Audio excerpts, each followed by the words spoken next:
अस्सलाम वालेकुम।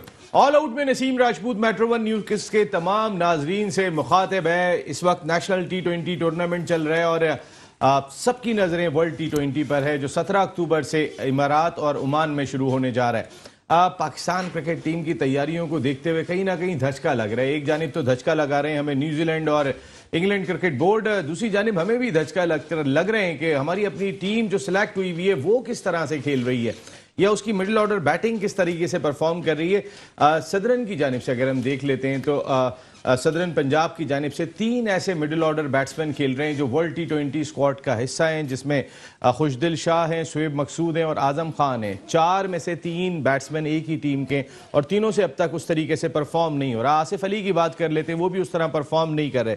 तो क्या हम इस मिडिल ऑर्डर बैटिंग के साथ जाएंगे? ये एक बहुत बड़ा सवाल दिखाई देता है। शाहिद खान आफरीदी का आज मैं एक इंटरव्यू देख रहा था, उसमें भी उन्होंने ये बात कही कि 2 से 3 चेंजेस लाजमी होनी चाहिए। वो 2 से 3 चेंजेस क्या हो सकती हैं, कौन सी करनी चाहिए, ये भी जो है वो ज़रूर इसको डिस्कस करेंगे। लेकिन एक सवाल यहाँ पे बहुत बार बार दिमाग में आ रहा है और वो ये है कि पाकिस्तान क्रिकेट टीम के हेड कोच मैथ्यू हेडन, जो वर्ल्ड T20 में पाकिस्तान के हेड कोच होंगे, वो कब टीम को ज्वाइन करेंगे। इस वक्त वो IPL में कमेंट्री कर रहे हैं और इतलात ये है कि वो डायरेक्टली जब पाकिस्तान टीम इमारात पहुंच जाएगी तो वहीं पर ही होंगे और वहीं से वो पाकिस्तान टीम को ज्वाइन कर लेंगे। तो फिर वो जो एक माइंडसेट चेंज करने की बात हो रही है, तो क्या कोई जादू का चिराग है उनके पास कि 1.5 से 2 दिन में या 4 दिन के अंदर वो पाकिस्तान क्रिकेट टीम का माइंडसेट चेंज कर देंगे?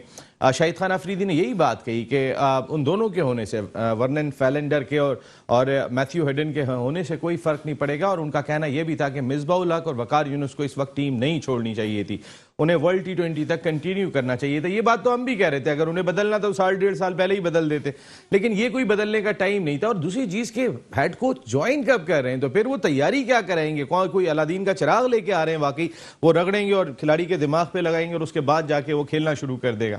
अब रमीज राजा साहब ने डिसीजन लिया है, देखते हैं उनका ये डिसीजन कैसा होता है, लेकिन अब तक समझ में नहीं आ रहा। आज भी गूंज सुनाई दे रही है जो डिपार्टमेंट्स से स्पोर्ट्स ख़त्म की गई है, तमाम सरकारी डिपार्टमेंट से स्पोर्ट्स ख़त्म कर दी गई है। बहुत सारे लोग मसाइल का शिकार दिखाई दे रहे हैं। एक वापडा के टॉप ऑफिशियल का आज मुझे भी टेलीफोन आया और वो भी यही बात कह रहे थे कि अब जो इतना बड़ा हमने कॉम्प्लेक्स तामीर किया हुआ है, इतना इंफ्रास्ट्रक्चर बना हुआ है, अरबों रुपया लग गया है, तो अब किस तरीके से स्पोर्ट्स को या अपने कॉम्प्लेक्स को हम रन करते हुए दिखाई देंगे।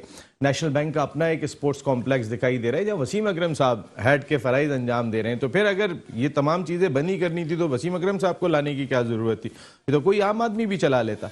ऐसे सवाल जुड़े हुए दिखाई दे रहे हैं पाकिस्तान स्पोर्ट्स के साथ के लोग सोच पर मजबूर हैं कि आने वाला वक्त क्या होगा। कल खालिद महमूद साहब शो का हिस्सा थे, पाकिस्तान क्रिकेट बोर्ड के फॉर्मर चेयरमैन, और वो जिस तरीके की बातें करके गए थे आपने सुन ही ली थी। कई सारे इश्यूज हैं। वर्ल्ड T20 सर पर आ गया जो बहुत इंपॉर्टेंट है। मैथ्यू हेडन उससे ज़्यादा इंपॉर्टेंट दिखाई दे रहे हैं। हमारे साथ गुफ्तगू के लिए मौजूद हैं पाकिस्तान के फॉर्मर इंटरनेशनल क्रिकेटर, अपने वक्त के ज़बरदस्त middle order batsman, cricket analyst, commentator, coach Syed Azad साहब। बहुत बहुत शुक्रिया आपका। उनके साथ आज क्योंकि हॉकी को भी एक बड़ा नुकसान होता हुआ दिखाई दे रहा है अगर ये डिपार्टमेंट्स बंद होते हैं, क्योंकि पहले क्रिकेट टीमें बंद हुई थी, नेशनल बैंक और कई इदारे ऐसे थे जो अपनी हॉकी टीमों को रन कर रहे थे, लेकिन जो नया एलामिया आया है उसके बाद तो हॉकी भी जो है, हॉकी, बॉक्सिंग, तमाम की तमाम गेम बंद हो जाएंगे। वैसे हॉकी का हाल भी अब तकरीबन ऐसा ही हो गया है। शूतू खान और जो किंग फू कराटे जो हमने हॉकी का हशर कर चुके हैं वो हमारे सामने। पाकिस्तान के फॉर्मर इंटरनेशनल हॉकी प्लेयर,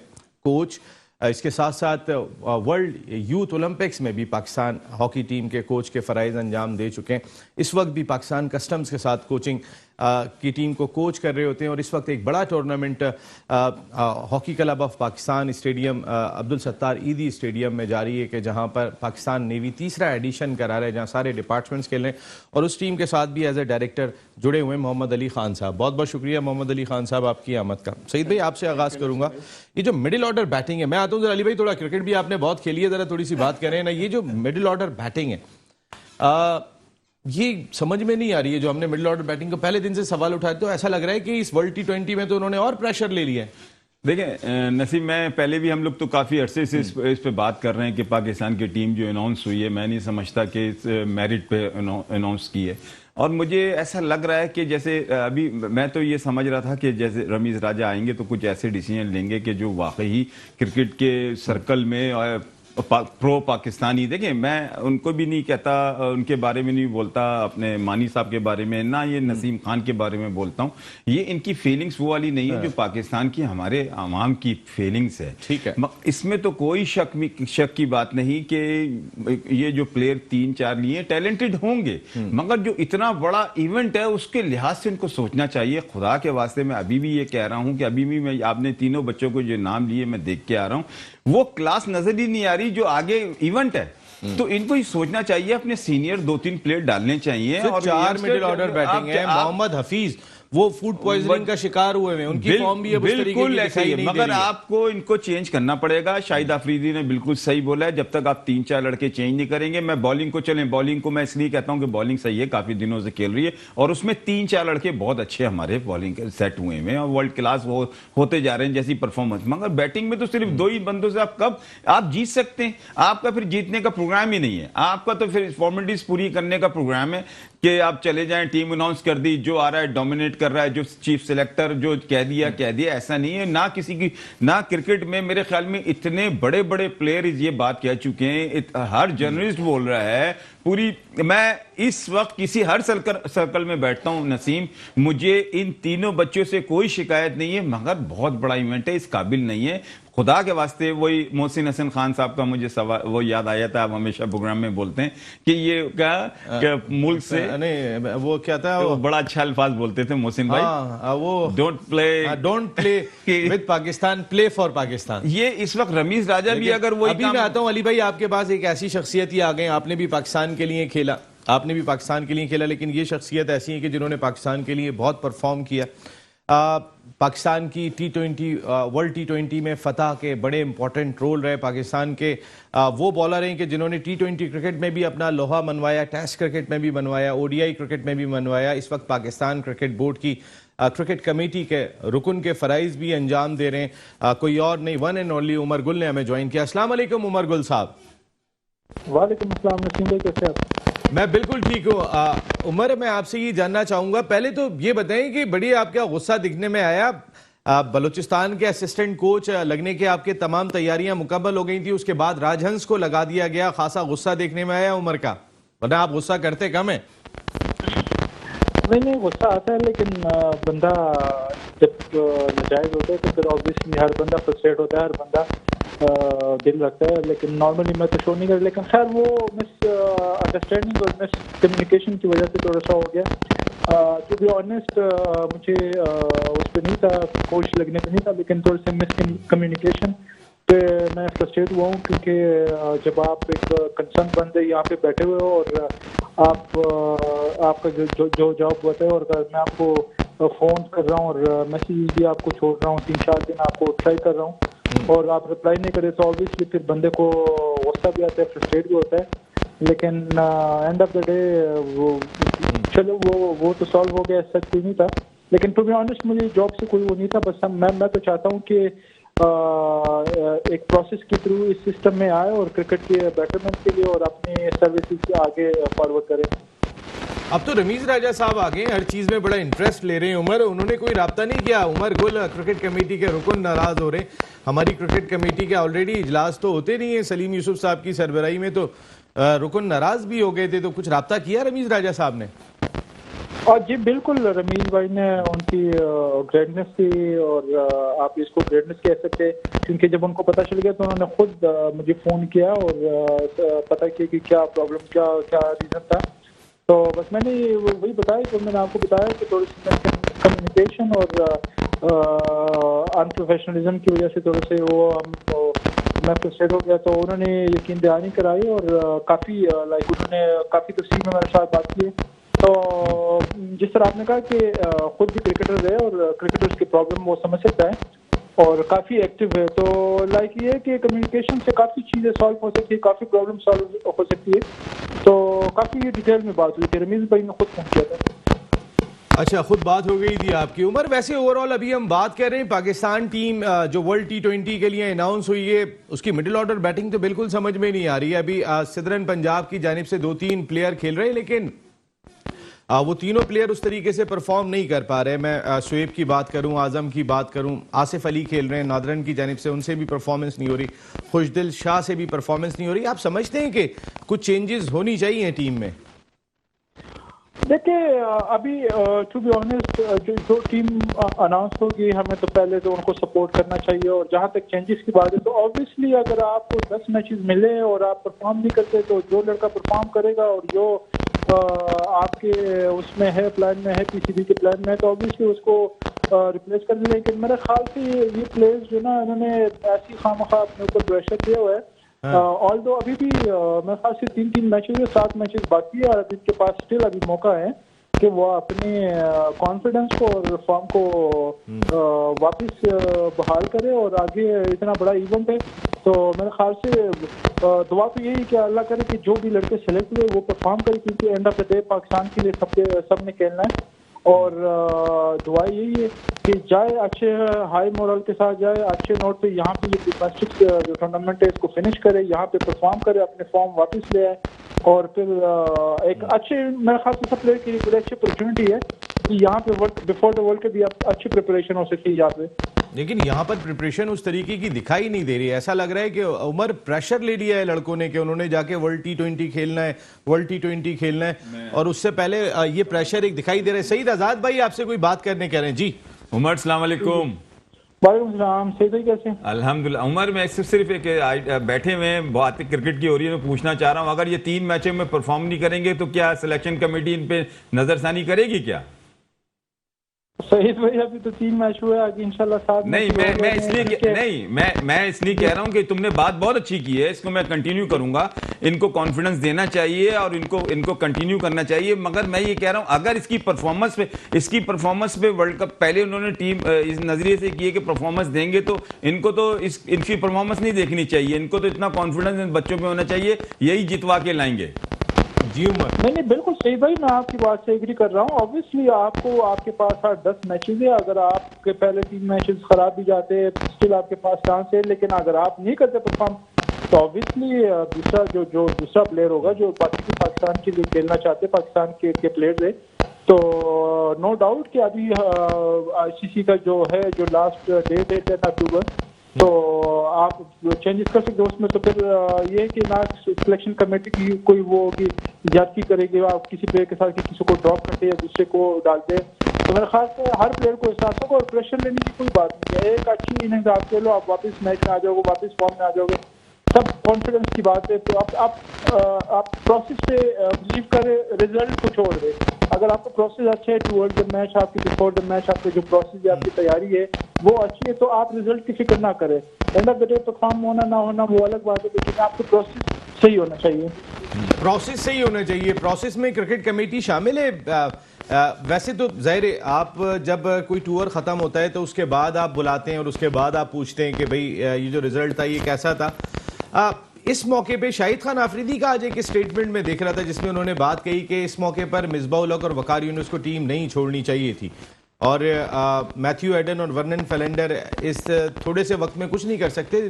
ये 2 सवाल हैं, क्या मिसबाह और वकार को इस वक्त नहीं छोड़नी चाहिए थी, और दूसरी चीज़ ये कि मैथ्यू हेडन की जो बात की जा रही है वो इमारात में ज्वाइन करेंगे टीम को और उसके बाद 5-6 दिन में वो कौन सा अलादीन का चिराग खिलाड़ियों के दिमाग पे रगड़ देंगे कि बस उसके बाद वो उनका माइंड सेट भी चेंज हो जाएगा और वो मैथ्यू एडन और एडम गिलक्रिस्ट की तरह खेलना शुरू हो जाएंगे। जी उमर। नहीं बिल्कुल नसीब, पहली बात तो ये है कि आपको पहले सवाल का जवाब है बिल्कुल। मेरे ख्याल से थोड़ा सा मिसबा को और वकार भाई को थोड़ा सा वेट करना चाहिए था कि ये वर्ल्ड कप खत्म हो जाता, फिर उसके बाद जो भी होना था, क्योंकि जिस तरह वकार भाई ने इंटरव्यू किया कि यार हमें हिंट्स मिल चुके थे कि यार आपको जो ना मे बी आगे कंटिन्यू ना करे, लेकिन ये है कि स्टिल आप इन दोनों को चाहिए था कि वो पाकिस्तान के लिए सोचते, और नो डाउट बड़ा मुश्किल होता है कि जब आपको कोई निकाल देता है इससे पहले कि आप खुद अनाउंस कर रिजाइन वगैरह, लेकिन मेरे ख्याल से वर्ल्ड कप से पहले तो उससे उनको वेट करना चाहिए था, क्योंकि 1-2 महीने की बात थी। और बाकी जहाँ तक बात रही मैथ्यू हेडन की, तो ऑब्वियसली इतना टाइम नहीं होगा, 4-5 दिन पहले आप टीम को ज्वाइन करेंगे, आपके प्लेयर के साथ पता नहीं किस तरह का कम्युनिकेशन होगा। ऑब्वियसली प्लेयर्स भी चाहते कि उनके साथ एक कंबाइन हो जाए, वहाँ पे जेल हो जाए, जो कि शॉर्टर वर्जन है, शॉर्ट फॉर्म है, तो इसमें मेरे ख्याल से इतने टाइम नहीं होता कि कोच के साथ ज़्यादा टाइम हुआ, लेकिन फिर भी मेरे ख्याल से अगर ये इवन इनको यहाँ पे इस अभी अगर हमारे होम सीरीज नहीं होती, जिस तरह इंग्लैंड न्यूजीलैंड का कैंसिल हो गया, तो बेस्ट ये था कि मैथ्यू हेडन को इधर ही ये जो T20 हो रहे हैं यहाँ पे बुला ले, तो यहाँ पे लड़कों के साथ 1-to-1 सेशन कर देते या उनके साथ 1-to-1 मुलाकात करते, तो मैं भी थोड़ा सा कॉन्फिडेंस बिल्ड होता है आपस में, थोड़ी सी उनका अंडरस्टैंडिंग बिल्ड होता है। बिल्कुल उमर, आपकी बात यही हमारी भी राय थी, जो आपने राय दी वो आईपीएल में कमेंट्री कर रहे हैं, कैसे छोड़ के आ जाते, इतने पैसे मिल रहे हैं वहां पे, आईपीएल ने तो पूरी दुनिया की क्रिकेट का बेड़ा गर्क करके रख दिया है। ये जो भारत की जानिब से धमकी आई, इंग्लैंड और न्यूजीलैंड क्रिकेट बोर्ड ने फैसला किया, आपकी इस पे जाते जाते एक छोटी सी राय चाहूंगा कि इस वक्त पाकिस्तान क्रिकेट को आप कहां पर देख रहे हैं, और जो भारत ने एक मरतबा फिर रोल प्ले किया पाकिस्तान में क्रिकेट को सपुदास करने के लिए, जनाब? देखिए, मेरे ख्याल से सबसे इम्पोर्टेंट ये है कि सबसे पहले तो हमें हमारे जो बोर्ड है पीसीबी, सबसे पहले इनको चाहिए कि एक स्ट्रांग ले ले यहाँ पे, और जो सबसे ज़्यादा पीसीबी से भी ज़्यादा इम्पोर्टेंट है कि आईसीसी क्रिकेट बॉडी है, उनको थोड़ा सा इस पे एक्शन लेना चाहिए और फॉरवर्ड आना चाहिए, क्योंकि इन फ्यूचर अगर इस तरह हो कि हर कंट्री वन साइडेड डिसीजन ले और टूर कैंसिल करे, तो फिर ये तो बड़ा मुश्किल हो जाएगा। फिर तो आईसीसी का कोई काम ही नहीं है, सिर्फ ये तो नहीं है कि वो आईसीसी के इवेंट्स कराए। मेरे ख्याल से जो बायलैटरल सीरीज है उसमें भी ना आईसीसी को यहाँ पे मेरी ये सजेशन कि आईसीसी को स्ट्रांग स्टेप लेना चाहिए, और इन फ्यूचर इस तरह के मेरे ख्याल से अगर मैचेस कैंसिल हो गए तो ये तो ग्रुप्स बन जाएंगे, सारे जितने भी बोर्ड है आपस में ग्रुप बना लेंगे, और इन फ्यूचर फिर हर बोर्ड अपनी मर्जी के डिसीजन लेगा। बिल्कुल सही बात है, हर बंदा अपना लेगा। वैसे अभी इस हमारे ग्रुप में न्यूजीलैंड और इंडिया की टीमें भी शामिल हैं, तो इंडिया ने जो ईमेल निकलवा दी, थ्रेड की, न्यूजीलैंड यहाँ से छोड़ के चले गए, तो कुछ पाकिस्तान को साइकोलॉजिकल एडवांटेज होगा यहाँ पर? ठीक है, टीम हमारी हो सकता है उनसे कमजोर हो, लेकिन वो जो हरकत कर गए उसका कोई एडवांटेज होता है, हो सकता है? मेरे ख्याल से सच तो कुछ भी नहीं है। एटलीस्ट ये है कि लड़कों में आई नो कि जिस तरह वो छोड़ के गए तो लड़कों में एक जज्बा होगा, और थोड़ा सा इलाका, अगर ऑब्वियसली जब आप कंट्री के लिए खेलते हो आपके एक पैशन होता है कंट्री के लिए करना, और जज्बा होता है, लेकिन मैं भी कि इससे थोड़ा सा और मोटिवेट होंगे। जिस तरह वो वापस चले गए, यहाँ पे आके 2-3 दिन उन्होंने ट्रेनिंग सेशन किए, फिर वापस जाना बगैर खेले, तो ऑब्वियसली लड़के भी एक्स्ट्रा मेहनत करेंगे, और उन पे ऑब्वियसली प्लेयर्स को भी थोड़े से जज्बाती होंगे और थोड़ा सा ज्यादा एफर्ट करेंगे। बिल्कुल ठीक है, अल्लाह करेगा कि ज्यादा एफर्ट करें और अच्छा परफॉर्म करें, कुछ जज्बाती हो जाए, कुछ जज्बाती होना पड़ेगा, बगैर जज्बात के काम नहीं चलेगा, इतना तो आप समझ गए होंगे। गुल्ली भाई, thank you very much, world class bowler Umar Gul, आप ऑल आउट का हिस्सा बने, बहुत बहुत शुक्रिया। अली भाई, आपसे जानना चाहूंगा, मैं स्टार्ट आपसे यही लेता हूं, जरा थोड़ी सी पहले क्रिकेट पे बात कर लेते हैं। वर्ल्ड T20 में खेलने के लिए जा रहे हैं, आप भी जब मौका मिलता है क्रिकेट खेलने का, मौका नहीं छोड़ते, तो क्या लगता है आपको, ये जो हमारी मिडिल ऑर्डर बैटिंग लग रही है ये इतनी तगड़ी है? 4 खिलाड़ी अभी आप नेशनल T20 में देख रहे हैं, उनसे परफॉर्म ही नहीं हो रहा। नसीब में बात ये है कि देखें ना, जो सिलेक्शन कमेटी के जो मेंबर्स हैं वो इस चीज़ को ज़्यादा बेहतर समझते हैं। जो टीम उन्होंने अनाउंस करी है, और क्रिकेट के हवाले से मैं समझता हूँ सईद आज़ाद भाई ज़्यादा बेहतर समझते हैं। तो क्रिकेट को तो हम फॉलो करते हैं, खेलते भी हैं, लेकिन जो टेक्निकल चीज़ें हैं वो आप लोग और सईद आज़ाद भाई समझते हैं। लेकिन जो टीम अनाउंस हुई है, हम दुआ गो हैं, अल्लाह ताला विक्ट्री स्टैंड पे लेके आए। टीम तो अनाउंस हो गई है ना, अब हमें दुआ करना है और इनको परफॉर्मेंस देनी है। तो कोशिश ये करें कि इनको बूस्टअप किया जाए, इनको ज्यादा से ज्यादा इंकरेजमेंट। आप नहीं समझते कोई चेंजेस होनी चाहिए टॉप ऑर्डर के अंदर? शर्जील है, फखर है, इस तरह के प्लेयरों को होना चाहिए सर। अगर यही प्लेयर अगर टीम में नहीं आएंगे, दो प्लेयरों से आप खेलेंगे तो टीम कैसे रिवाइवल करेगी आपकी, बताए ना। हाँ। नसीम भाई आज मोहम्मद अली की बातें सुन के ऐसा लग रहा है कि ये मैं बोल रहा हूँ। हाँ। देखिए पूछें क्यों? हॉकी तो मुझे पता ही नहीं है। अच्छा, मेरे साथ पूरा हॉकी का स्टाफ है इनका, पाकिस्तान का भी, अबू जर वगैरह, ये बिल्कुल मुझे वो जब वहाँ उनकी जो ज्यादती हो रही होती है, वहाँ लड़ाई हो रही होती है। नसीम भाई, मैं नेशनल बैंक में, हम लोग एक साथ ही थे, मैं 4 साल नेशनल बैंक से खेला हूँ, और सईद भाई हम लोग होते थे, शुएब मामा होते थे, वो सारे स्पोर्ट्स को इकट्ठा करते थे, हम लोग गेट टुगेदर करते थे। तो मतलब यही है कि स्पोर्ट्स का रिवाइवल हर स्पोर्ट्स के लिए बेहतर होना चाहिए मेरी निस्बत में। आप अगर क्रिकेट के हवाले से कर रहे हैं, ऐसे और भी स्पोर्ट्स की चीज़ें हैं जो अभी और आप मैं भी शायद वो सवाल करें जो स्पोर्ट्स के जो अभी मैं आपसे सवाल मैं तो कह रहा हूँ कि वो तो किंग फू और वो देखें कितना जबरदस्त टाइम पे हमारी प्रोडक्शन टीम इतनी समझदार है कि अली भाई फंस जाएंगे, ऐसा सवाल मत कीजिए। उन्होंने कहा फौरन ब्रेक ले लें। एक ब्रेक ले लेते हैं, वापस आते हैं तो साजिद खान साहब भी हमें ज्वाइन करेंगे।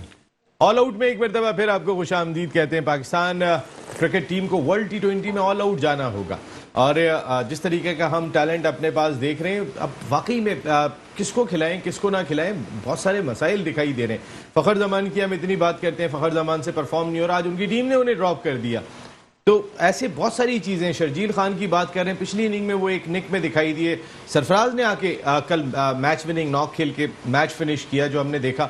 इस तरीके के हमें मिडिल में प्लेयर चाहिए होंगे। आज शुएब मलिक को हमने खेलते हुए देखा सेंट्रल की जानिब से, तो ये एक अच्छी चीज़ लगी। शुएब थोड़े से फॉर्म में भी लग रहे थे, फिटनेस भी लग रही थी, लेकिन बड़े रन वो भी नहीं कर सके। हफीज़ अब तक फूड पॉइजनिंग का शिकार है। पूरी कौम इस वक्त जो है वो ऐसी तरीके से फूड पॉइजनिंग का शिकार लग रही है। जब तक अपनी टीम को नहीं देख लेगी सही तरीके से, जब तक इनके पेट में जो मरोड़ उठ रहे हैं वो ख़त्म नहीं होंगे, हमारे भी ख़त्म नहीं होंगे। बिल्कुल सही बता रहे हैं रमीज राजा साहब आपको। अली भाई आपसे मैं बात ये कर रहा था कि डिपार्टमेंट्स, पहले डिपार्टमेंटल क्रिकेट ख़त्म हुई थी। ये नेशनल बैंक से सईद भाई बैठे हुए टॉप ऑफिशियल हैं उनके, इनकी हॉकी टीम अब भी है, इनकी फुटबॉल टीम अब भी है, इनकी बैडमिंटन की पलवशा अब भी जाके तैयारी कर रहे होते हैं, और भी प्लेयर्स दीगर खेलों में पार्टिसिपेट कर रहे हैं। पाकिस्तान कस्टम, आप उस टीम के हेड कोच हैं, आज भी अगर उस टीम को जिंदा रखा हुआ है तो आपने रखा हुआ है। जिस तरीके के आप एफर्ट कर रहे होते हैं, दानिश कलीम आपके साथ खड़े हो जाते हैं, आप 2-3 खिलाड़ी होते हैं वो आके खड़े हो जाते हैं। वसीम फिरोज मेरे ख्याल वो तो नहीं आते हैं, सिलेक्टर है वो, पाकिस्तान हॉकी टीम के सिलेक्टर हैं, सिलेक्टर है पाकिस्तान हॉकी टीम का, अल्लाह ही हाफिज। अच्छा, मैं आपसे ये जानना चाह रहा था अली भाई कि ये जो डिपार्टमेंट्स बिल्कुल ही खत्म हो गए, अब बिल्कुल सिरे से खत्म करने का प्लान कर लिया गया है। वापडा को, PIA को, बाकायदा उसमें नाम शामिल था हायर एजुकेशन कमीशन को, कि स्पोर्ट्स खत्म और अब ये तमाम इदारे रीजनल स्पोर्ट्स को सपोर्ट करेंगे। तो जरा मुझे बताइएगा इसका कुछ नुकसान हो सकता है? पहले ही हॉकी के खिलाड़ी आ नहीं रहे। नसीब भाई, पहले तो जब भी मैं आपके शो में आता था तो आपने हमेशा ये बोला कि यार अली भाई आप कस्टम की टीम कब बना रहे हैं, तो आज आप ये सवाल कर रहे हैं कि यार ये सारे डिपार्टमेंट्स अब खत्म हो रहे हैं। वजीर आजम हमारे इमरान खान साहब इन्होंने एक ऑफिशियल लेटर्स निकला है हर डिपार्टमेंट्स में कि स्पोर्ट डिपार्टमेंट बंद किया जाए, स्पोर्ट्स में अपॉइंटमेंट्स नहीं किया जाए।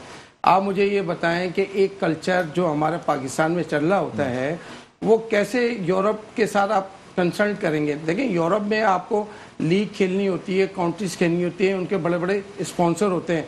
हमारे पास हमारे डिपार्टमेंट से लोग डिस्ट्रिक्ट को, प्रोविंस को या सूबे को कैसे उसको मैनेज करेंगे, स्पॉन्सर करेंगे। अब मुझे बताएं, मैं कस्टम से हूँ, अगर मैं स्पॉन्सर करूंगा तो मैं कोशिश करूंगा मेरे अपने प्लेयर हों, उनको नौकरी मिले। फिर पॉलिटिक्स ज्यादा आएगी, पॉलिटिक्स ज्यादा आएगी ना, बच्चे वाले अलग कहेंगे, स्पॉन्सर कहेगा मेरा लड़का खेलेगा। छोटे तबके से, जो छोटे गांव से, जो देहातों से लड़का जो पढ़ा लिखा नहीं होता है, हॉकी में आपको पता है इतना पढ़ा लिखा बच्चा नहीं आता, वो क्रिकेट में भी ऐसे, स्पोर्ट्स में आप देखें। अच्छा, उसमें ये होता था कि स्पोर्ट्स में ये होता, चाम होता था कि चले यार ये कुछ खेलेगा, जूनियर खेलेगा, पाकिस्तान प्लेयर बनेगा, सीनियर में आएगा, उसको फौरन जॉब लग जाएगी। अब मुझे बताएं कि डिपार्टमेंट्स को ये कहा जा रहा है कि आपने इनको स्पॉन्सर करना है।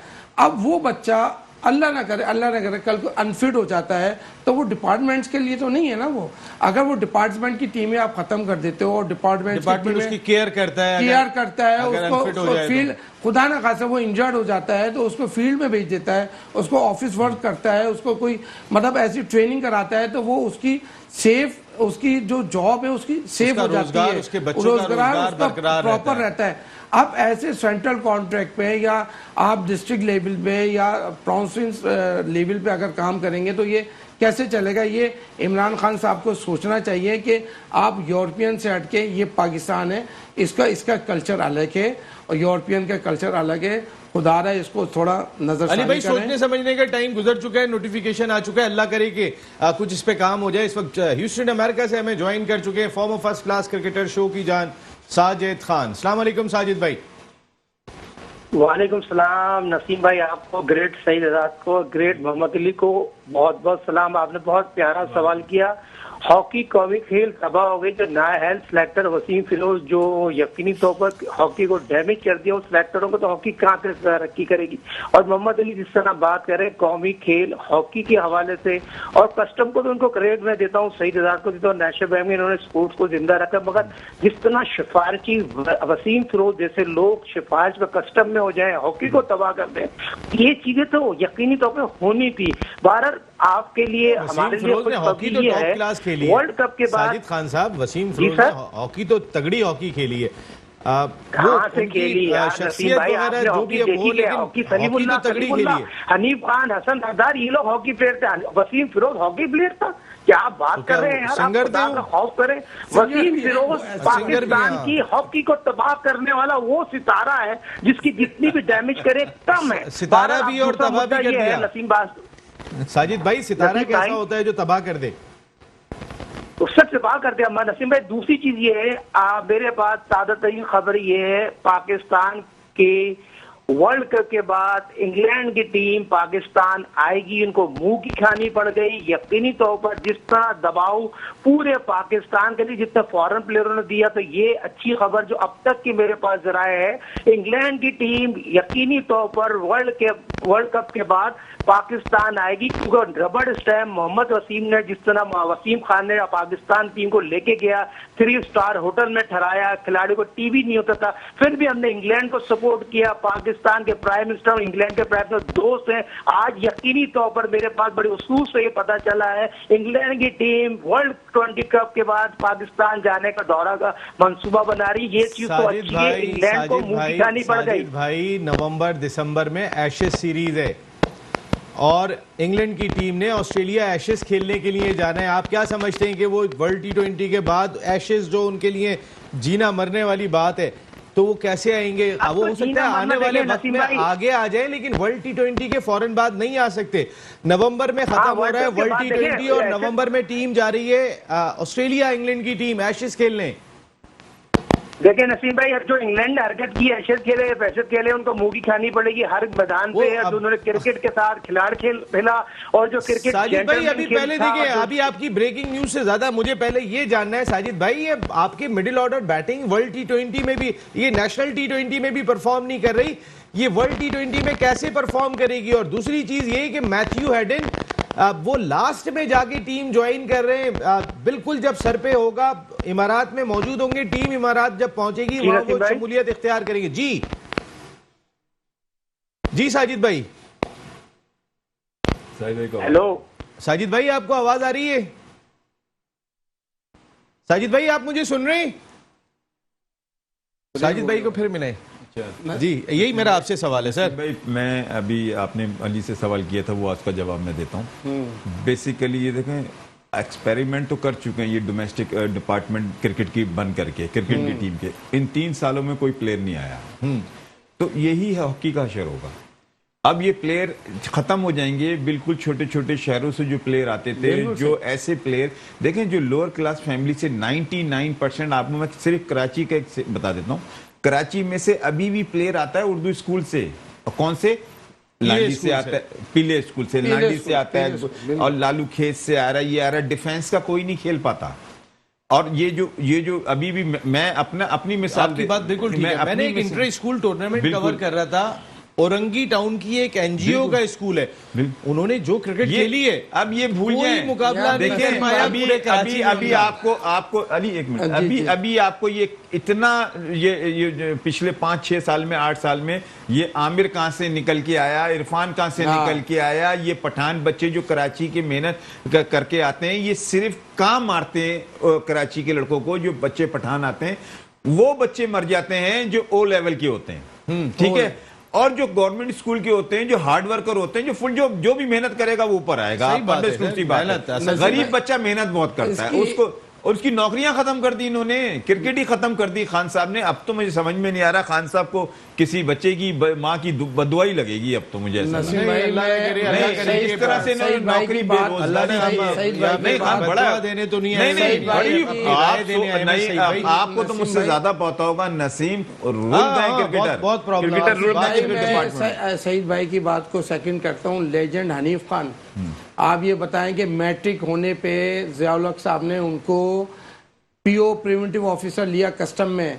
आज एक दिन में उनका इंटरव्यू सुन रहा था, कितने बड़े प्लेयर हैं, ठीक है ना, वो इंटर पास हुए हैं। उन्होंने खुद अपने इंटरव्यू में बोला कि मैं इंटर पास हूं और असिस्टेंट कलेक्टर होके मैं रिटायर हुआ हूं। तो वो बात यही है जो सही सर बात कह आपके रहे हैं। बाद से तो नौकरी लगी ही नहीं, मेरे ख्याल है वो सर लास्ट आप बैच था आपका जिसकी नौकरियां लगी थी। लगाएं, आपने जो क्या आप आके कोई ये साइन कर दिए थे कि अब दूसरा कोई नहीं आएगा? सर साजिद खान जो बात कर रहे हैं ना कि वसीम फरोज या जो हमारे इस्लाउद्दीन थे, जो हमारे लेजेंड्स थे, जब हम 94 में एज ए प्रिवेंटिव ऑफिसर आए, नेशनल बैंक के बाद सईद भाई के मेरे साथ होता था, तो यहाँ से मुझे ऑफर हुई परमानेंट की।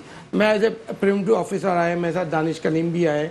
तो बात यह है कि आज 25-26 साल हो गए, अब उस टाइम अपॉइंटमेंट नहीं हुआ है। साजिद भाई का रोना यह है कि यार इतने बड़े बड़े लेजेंड्स थे, अली के बाद क्यों नहीं उनको अपॉइंटमेंट करवाया गया किसी और को। हॉकी की तबाही इसलिए है कि आपके डिपार्टमेंट बंद होते हैं। अब नेवी एक टूर्नामेंट करा रहा है, 2016 में कराया उसने, 2018 में कराया, 2021 में कराया। उससे कोई टैलेंट वगैरह सामने आ रहे हैं? टैलेंट जब भी आएगा जब आप कोई प्रोविंस की टीम में खिलाएंगे। अभी ये तो वो तो बात सही कह रहे हैं कि प्रोविंस की टीम में, रीजनल टीमों की तो बात कर रहे हैं सर इस सेंस में, लेकिन वो प्रोविंस से बच्चा परफॉर्मेंस देगा तो डिपार्टमेंट पे आएगा ना, उसकी नौकरी भी लगेगी। अभी पंजाब की टीम खेल रही है इस टॉप 8 टीम में, ठीक है ना, टॉप 8 टीम में बच्चा भले 8-8 गोल से हार रही है। एक मिसाल दे रहा हूं, आप आर्मी से आ रही है 8-0 से और नेशनल बैंक से आ रही 4-0 से, लेकिन क्या जो लड़के टैलेंटेड थे वो सिलेक्टरों ने भी सिलेक्ट किए, हमने भी सिलेक्ट किए आर्मी में जी बिल्कुल एग्जैक्टली। जब डिपार्टमेंट होंगे तो उनको नौकरी मिलेगी, नौकरी में उनका चूल्हा भी चलेगा, उनका घर अली भी भाई चलेगा। बहुत अच्छा पॉइंट है। साजिद भाई वो सवाल रह गया था आपसे कि मिडिल ऑर्डर बैटिंग और मैथ्यू एडन रिबन काटने के लिए आ रहे हैं सिर्फ वर्ल्ड T20 में। जी साजिद भाई कमेंट्री कर रहे हैं आईपीएल में, और पाकिस्तान क्रिकेट टीम जो मौजूदा रबड़ स्टम्प मोहम्मद वसीम ने जो सिलेक्ट किया और पत्ते शो हो गए, और मिडिल ऑर्डर में आपको यकीनी तौर पर लेकर हम तो, और आप बात करते हैं, सईदात बात कर रहे हैं, क्रिकेट की बेहतरी के लिए बात कर रहे हैं। आप वर्ल्ड कप खेलने जा रहे हैं 2021 2020 शॉर्ट फॉर्मेट की क्रिकेट में पहला ही मैच आपका ऐसा मैच है, अगर पहला जीत गए तो आपको सर पे बिठा लेंगे और पहला मैच हार गए तो आपका अल्लाह ही हाफिज है।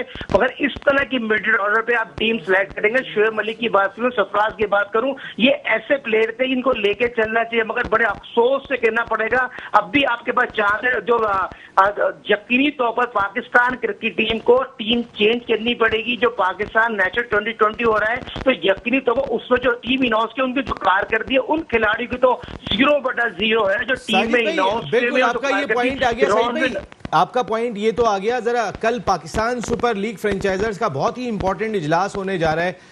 उसकी कोई रिपोर्ट से मेरी इतलात के मुताबिक तो कल भी हमने ये वाली बात की थी कि अब जो टॉप प्लेयर्स हैं उनको हम ड्राफ्ट के थ्रू नहीं लाएंगे बल्कि उनकी नीलामी होगी, नीलामी के थ्रू वो आएंगे। इसके अलावा फ्रेंचाइजर्स ने भी अपनी बात की है, रमीज राजा साहब ने उस पर भी नजरसानी की बात की है। कल की कोई खास न्यूज आपके पास? साजिद भाई आवाज आ रही है?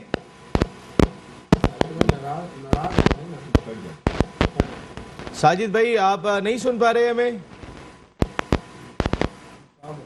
मेरे ख्याल है साजिद भाई को आवाज नहीं आ रही। ठीक है साजिद भाई, थैंक यू वेरी मच। मैं आपसे जानना चाह रहा था, हमारी इतलात के मुताबिक कल PSL का बड़ा इंपॉर्टेंट इजलास होने जा रहा है और जितने भी फ्रेंचाइजर्स हैं उन्होंने कई सारी सजेशन दी थी 2 दिन पहले होने वाले इजलास में, जिन पे नजरसानी पाकिस्तान क्रिकेट बोर्ड ने की और कल वो एक मरतबा फिर साथ बैठेंगे।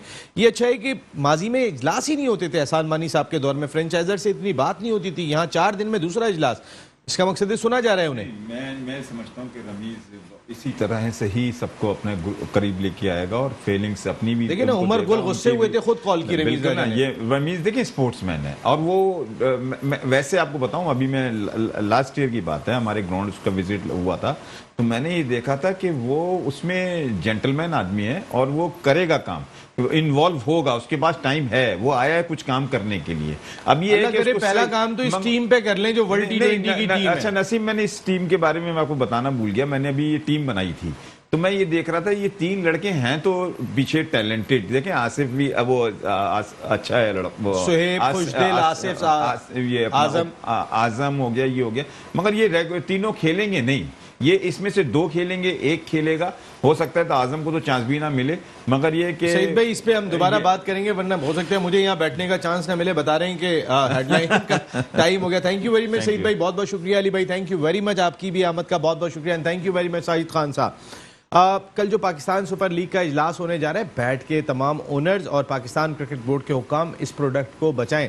और दूसरी जानिब जो हमारी इस वक्त टीम जिस तरह जो ऐलान की गई है और जो हम देख रहे हैं नेशनल T20 टूर्नामेंट में, समझ में तो नहीं आ रहा है। रमीज राजा साहब, आप अब हैं क्रिकेट के राजा, तो ज़रा देख लीजिएगा प्लीज़ इसको। Thank you very much. यहाँ नसीम राजपूत अपनी पूरी प्रोडक्शन टीम के साथ चाहता है इजाज़त, ज़िंदगी रही तो फिर आइंदा हफ्ते आपसे फिर मुलाकात होगी। टिल देन अल्लाह निगहबान।